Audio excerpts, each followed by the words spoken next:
राजा ने उस माली को कठोर दंड दिया।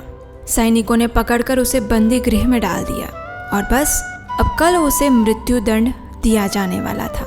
लेकिन फिर उस रात को एक चमत्कार हुआ, एक ऐसा चमत्कार जिसने न सिर्फ राजा को आश्चर्यचकित कर दिया था, अपितु उस दिन से जगन्नाथ मंदिर में एक नई सेवा का प्रारंभ भी हुआ। लेकिन उस माली का क्या हुआ? उसने ऐसा क्या अपराध किया था जिसके लिए उसे मृत्यु दंड मिला? और क्या था वो चमत्कार? जानना चाहते हैं तो चलिए पूरा वीडियो देखिए।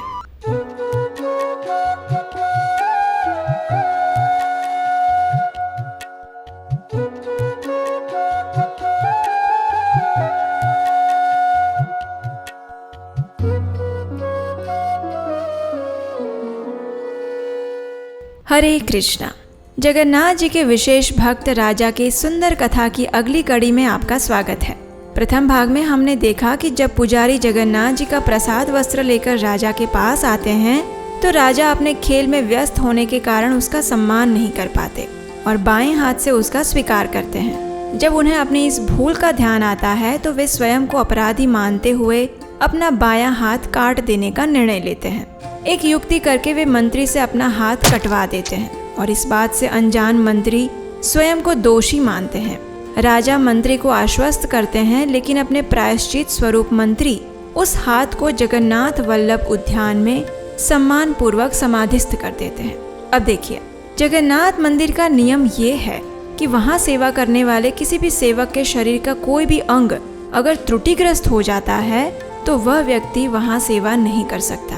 अब राजा का भी बायां हाथ कट गया था, इसलिए अब राजा भी जगन्नाथ जी की प्रत्यक्ष सेवा से वंचित हो गए थे।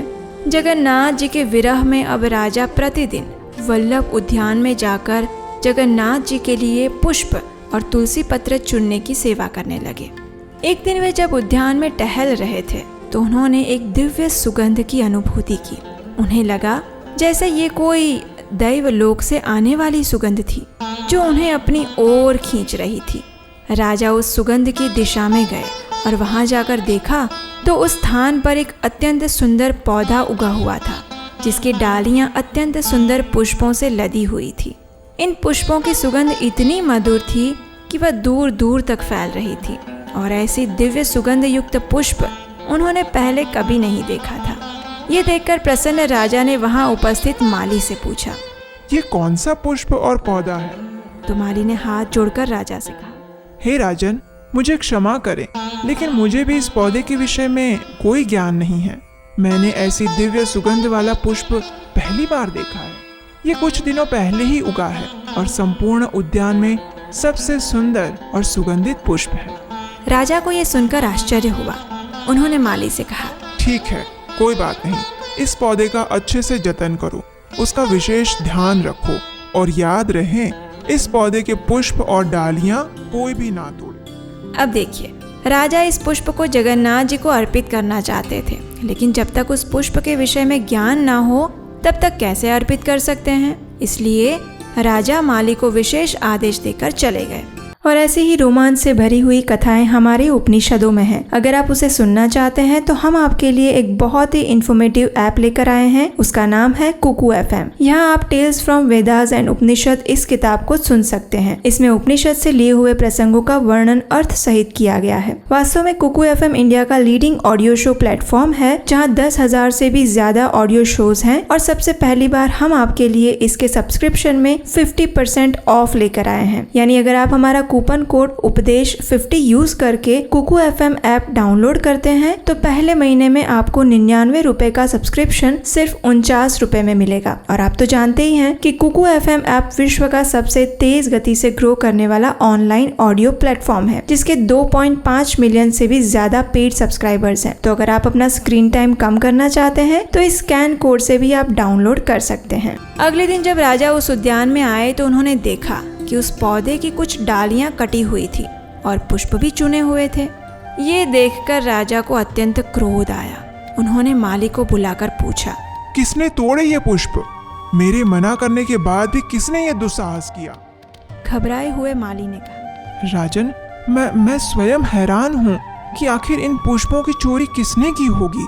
मैं तो संपूर्ण रात्रि और दिन के समय इसी स्थान पर था, लेकिन मैंने किसी को भी यहाँ आते नहीं देखा। ये सुनकर राजा को और अधिक क्रोध आया। उन्होंने मन में सोचा, जरूर ये माली झूठ बोल रहा है, इसी ने चुराए होंगे ये पुष्प, इसे अवश्य दंड मिलना चाहिए। इतना सोचकर राजा ने सैनिकों को आदेश दिया कि उसी क्षण उस माली को कारागृह में डाल दिया जाए और अगले दिन उसे मृत्यु दंड दिया जाए। सैनिकों ने राजा की आज्ञा का पालन किया और फिर वो हुआ जो किसी ने नहीं सोचा था। अब उस कारागृह में वह निर्दोष माली बंदी बना हुआ था और वो भी जगन्नाथ जी का भक्त था। इसलिए उसने जगन्नाथ जी से प्रार्थना की, प्रभु तव पद युगे मोर निवेदना, नाही मांगी देह सुख विद्या दान जाना। ए मात्र आशा मम तोमार चरणे, अहतो की भक्ति हृदय जागे अनुक्षाणे। विपदे संपदे ताहा थाकुक संभावे,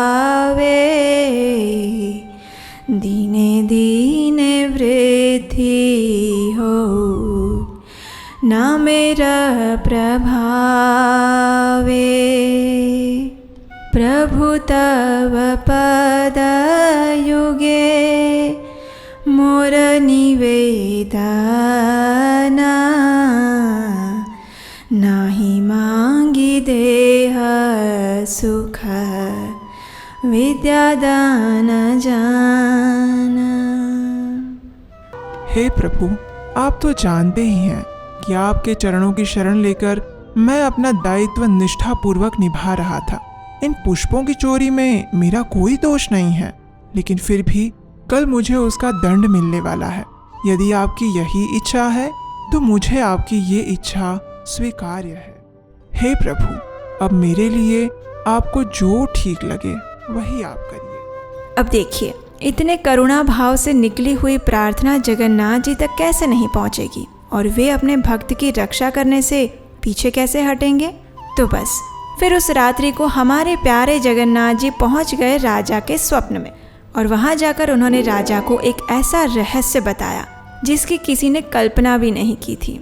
उन्होंने राजा से कहा, हे राजन, जिस माली को तुमने दोषी समझकर बंदी बनाया है वह निर्दोष है। जिस प्रकार तुम मेरे प्रिय भक्त हो उसी प्रकार वह भी मेरा परम भक्त है। ये सत्य है कि इन फूलों की चोरी के विषय में उसे कुछ भी ज्ञात नहीं है। वास्तव में ये पुष्प और उसकी सुगंध मुझे अत्यंत प्रिय थी, इसलिए इन पुष्पों की चोरी मैंने स्वयं की थी। ये पुष्प मुझे अत्यंत प्रिय है और जानते हो क्यों? क्योंकि ये पुष्प का पौधा जिस स्थान पर उगा है वो वही स्थान है जहाँ तुम्हारे मंत्री ने तुम्हारे कटे हुए हाथ को समाधिस्थ किया था। वास्तव में ये स्थान और ये पौधा मेरे प्रति तुम्हारी भक्ति और करुणा को दर्शाता है। इसलिए इस पुष्प का नाम होगा दयान पुष्प। इन पुष्पों की सुगंध मुझे इतनी प्रिय थी, इसलिए मैं ही प्रतिदिन तुम्हारे उद्यान से इसकी चोरी करता था। जाओ, इसी क्षण उस माली को मुक्त कराओ और आज से उस माली का नाम होगा दयान माली। और कल चैत्र शुक्ल पक्ष की चतुर्दशी तिथि है। मैं चाहता हूँ कि कल इसी दयान माली द्वारा इन्हीं पुष्पों से और पत्तों से मेरा श्रृंगार किया जाए और इस उत्सव को प्रति वर्ष मनाया जाए। और मैं तुम्हारी भक्ति से अत्यंत प्रसन्न हूँ और तुम्हें आशीर्वाद देता हूँ कि तुम्हारा कटा हुआ हाथ भी वापस आ जाएगा। इतना कहकर हमारे जगन्नाथ जी अदृश्य हो गए।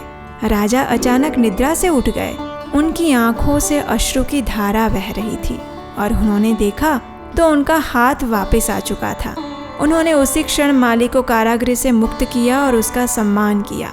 अगले दिन जगन्नाथ जी को दयान पौधे के पत्तों और पुष्पों से सजाया गया और आज भी ये उत्सव प्रति वर्ष चैत्र मास के शुक्ल पक्ष की चतुर्दशी के दिन दयान चोरी लीला के रूप में मनाया जाता है। तो ये है हमारे जगन्नाथ जी की करुणा, जो अपने भक्त के द्वारा की गई छोटे से छोटी सेवा और मन के भाव का भी ध्यान रखते हैं। अगर इस कथा ने आपके हृदय को स्पर्श किया है तो इस वीडियो को लाइक कीजिए और अपने सभी व्हाट्सएप ग्रुप्स में शेयर कर दीजिए। अगर ऐसी ही मधुर कथाओं को आप हमेशा सुनना चाहते हैं तो इस चैनल को सब्सक्राइब किए बिना कैसे जा सकते हैं, है ना? तो चलिए जल्दी से नीचे सब्सक्राइब बटन पर क्लिक करिए और नोटिफिकेशन ऑन कर दीजिए। क्या आप जानते हैं, अगर हम अपने वैदिक संस्कृति की धरोहर को संभाल कर रखना चाहते हैं और उसे आने वाली पीढ़ी तक पहुंचाना चाहते हैं तो भगवान की ऐसी प्रमाणभूत कथाएं बनाना और उसका प्रचार करना अत्यंत आवश्यक है। और ऐसी ही विशेष एनिमेशन वाली जगन्नाथ जी की कथा शायद हम ही आपके लिए बना रहे हैं। और यकीन मानिए, ये कार्य हमारे लिए बिल्कुल आसान नहीं है। और ये कथा आपको कैसी लगी, ये नीचे कमेंट करके हमें ज़रूर बताइए, इससे हमारा भी उत्साह बढ़ता है। तो चलिए मिलते हैं बहुत जल्द एक और मधुर जगन्नाथ कथा के साथ, और तब तक के लिए जगन्नाथ जी की महिमाओं को गाते रहिए, गुनगुनाते रहिए, क्योंकि हम भले ही उन्हें भूल जाएं, वे हमें कभी नहीं भूलते। हरे कृष्णा।